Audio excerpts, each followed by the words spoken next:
Ապագան սկսվեց ապագա ռեզորտը էլի, որ չգիտի։ ապագա ռեզորտը եւ Ենոք Հավանի ծրագրերը։ Եվ ընդհանրապես Տավուշի մարզի ծրագրերը, որոնք այդ մոմենտին ոնց որ երկու ծրագիր էր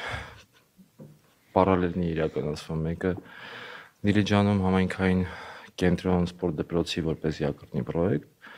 որը փաստացի ստեղծվեց եւ գործում է 2004 թվականից մինչեւ հիմա տարբեր ձևաչափերով այս վերջի տարիներում կոչվում է որպես Դիլիջան Gym եւ իր հոգին սիրտը եւ բանը Գարիկ Նաթովմասյան, որը ձեռի հետ է Սանիքսը դառել։ Հա։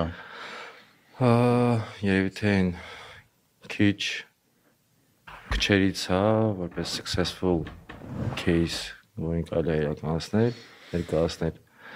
որը իր կյանքը տվեց սպորտին, աշխատում է որպես ֆիզկուլտուրայի դասատու եւ ընդհանրապես սպորտի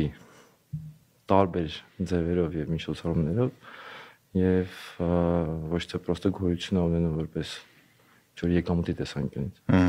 Այն կարող է ապրի, ինքը իր վրա աշխատի, ինքը իր երեխաների վրա ներդրումներ իրականացնի եւ այդ ամեն ինչով ինքը նաեւ կարող է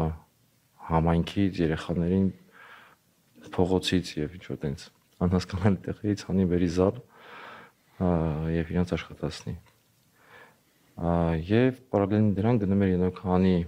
ծրագիրը ու դա 2002-3-4 թվականների ոնց որ այդ ժամանակներ ոնց որ սա մտքերը հայրիկի մոտ առաջանում։